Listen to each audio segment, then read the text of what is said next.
Which controller you are from them? I don't use. I mean, I still use 12. So.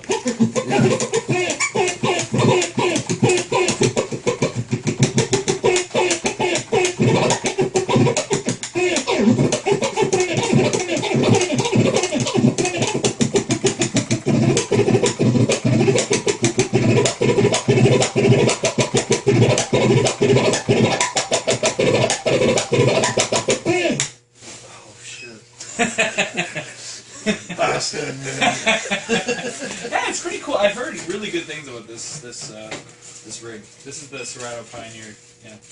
So how much is that? What's the retail for? $10.59 only. Oh, that's not too bad actually. Yeah. So how would you describe scratching on it?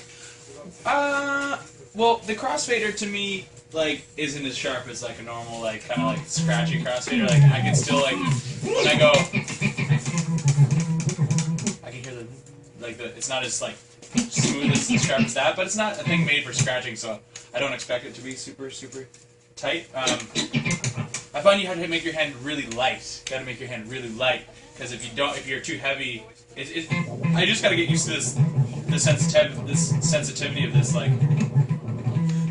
So it's almost like the platter is too sensitive and the fader is not. The thing is when you think of like a turntable and how heavy the platter is, you're moving quite a bit. There's quite a bit of like resistance there going on. Even though you got a slip mat, even a record is like heavier than this thing. You know, so I find that's always going to be the thing with controllers and DJs that scratch is like learning how to like make it feel as much like a record. Or something. So what about the SZ now?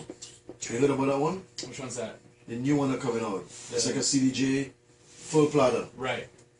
With the 900s. This is CDJ 2000s. Yeah, crazy. Have you used CDJ 2000s already? I mean, I have, but it's I can ask for 12s, and everyone's got 12s typically, and so no, I haven't really I just always use 12s because I can ask for those.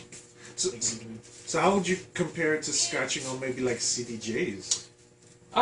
Is it similar? It's basically the same. I'd say. I mean, even the construction is pretty similar. I think this thing here is.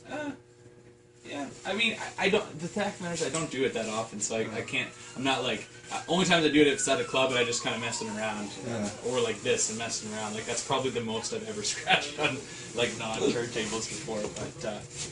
But I mean, for kids that are just starting, I mean, it's hard sometimes to convince kids they got to buy 1200s unless they understand like the legendary status of one. And a kid starting at this and then moving to 12. Yeah.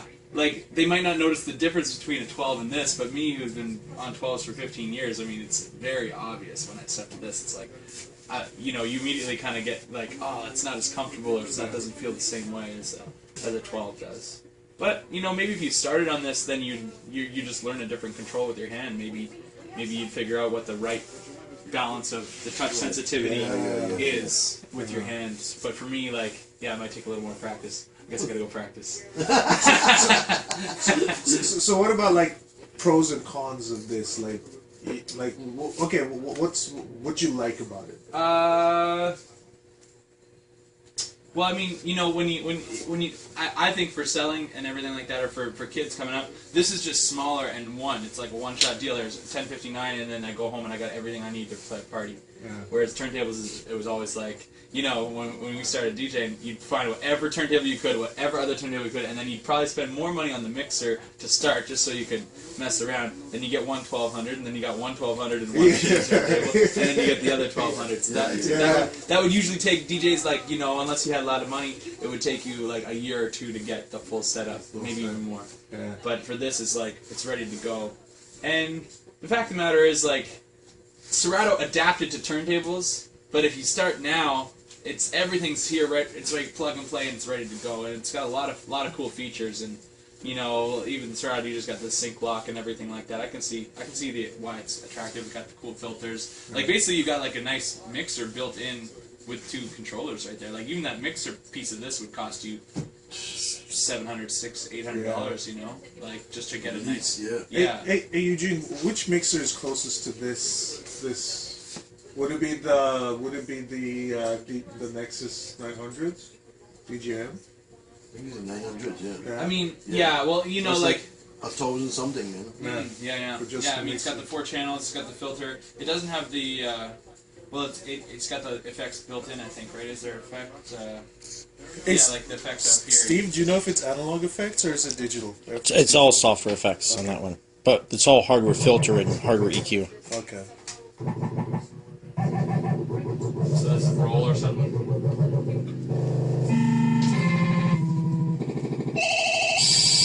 Oh shit, he broke it!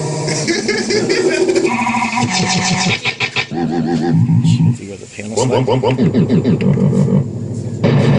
It's on a roll or something, right? Repeat it.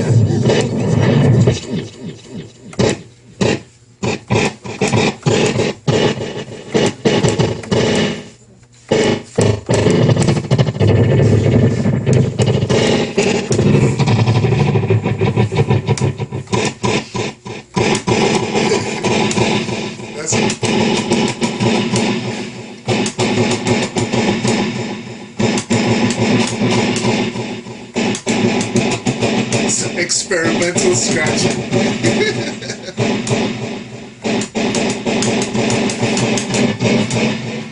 Gunshot. Just throw in some drum rolls in there with the roll pads.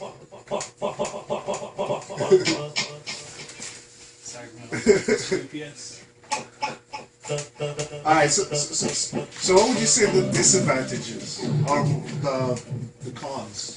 What don't you like about, I guess, controllers in general? Yeah, just for controllers, for me, it's all feel. It's like 100% feel.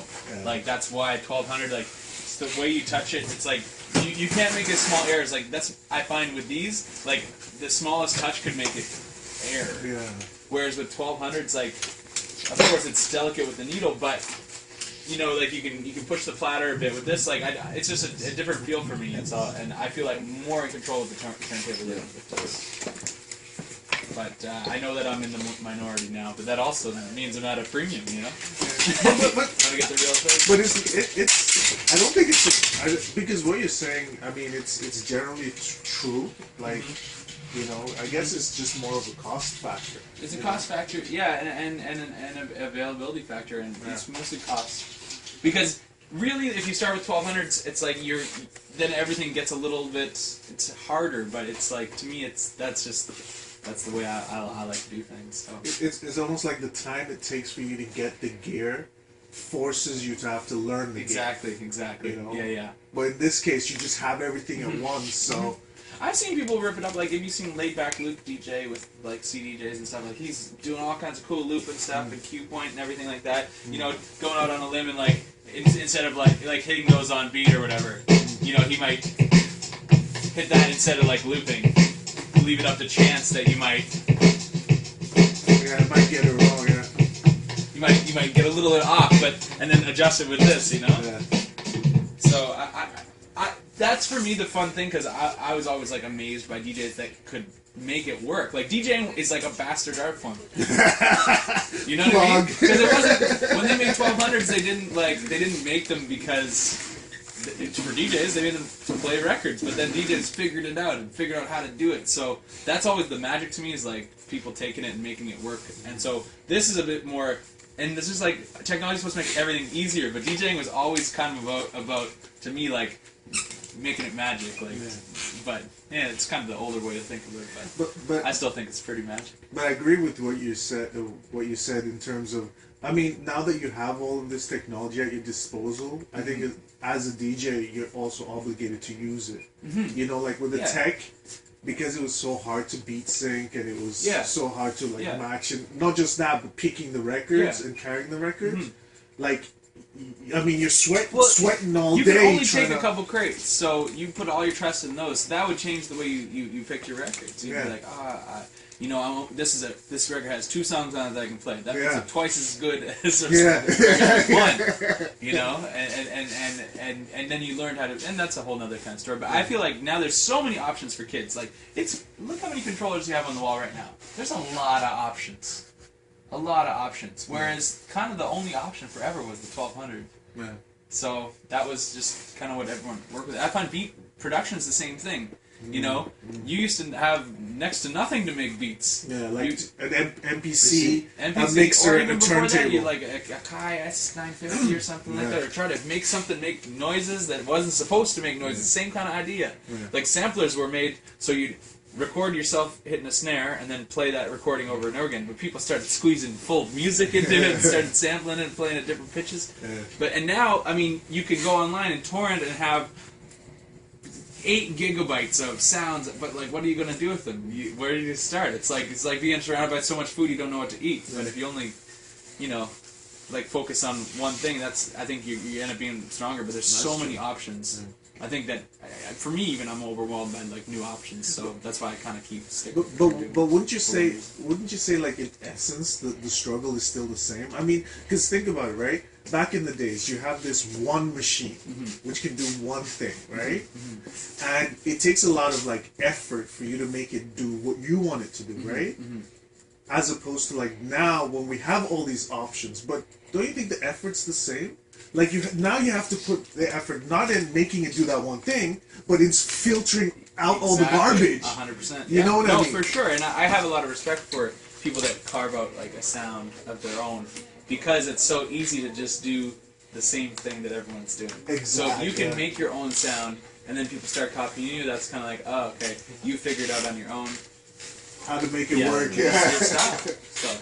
Yeah, that's and that sticks out, man. But now music now is like, it's so like once a genre kind of becomes popular, it's like everyone rinses that genre, whether it was Cookie cutter. Yeah, whether it was dubstep for a minute and then dubstep got completely rinsed, and then like trap came out of that, and like trap was getting completely rinsed, and then like twerk was getting completely rinsed, because people figure it out so quick now, you know. People were trying for years to figure out how DJ Premier made his record sound like that, you know. Do you remember when was it DJ Premier? Like when he was pissed off, he was like he was like, the guys were snitching because they were letting people know, the public know, which breaks and stuff. Yeah. That was hilarious. Yeah. But that's a figment of the past. Now that's like, I mean, once one person knows that he sampled it, everyone does. It's like, oh, he sampled this for this. It's like, fuck. Now you can get the actual session. Find his number and negotiate really quickly. You can get the actual session online, like the stems. Yeah. And what they did is the most popular ones of those are with Guitar Hero and Rock Band. They hacked the games, so because in those games they have all 5 tracks isolated. Yeah. The drummer, the bass, the guitar, the vocals. So any song that's on Rock Band has at least a 5-stem thing. Yeah. So you download it and you can kind of, and that's where a lot of people jack the acapellas from. But you can get the riffs and everything like that. For DJing, it's cool because you could break down the parts and like build up and stuff like that. But I got some top secret ones too. There's some heavy shit. Some exclusives. Oh yeah. I found a few. Yeah. But, that's cool. Yeah. So what kind of stuff are you working on now? I produced 5 songs on the last Shad album. The Shad album. Did you guys ever have the Shad album in here? I think they only pressed like a few hundred of them. Really? Yeah. You should have it in here though. It's good. I did 5 songs on his album, and then I don't know my next thing. I want to make like my own production record, but I just haven't found my. I haven't. What you were saying, I haven't waded through all this shit yet. I gotta get out of here. Let me buy some more shit to wade through.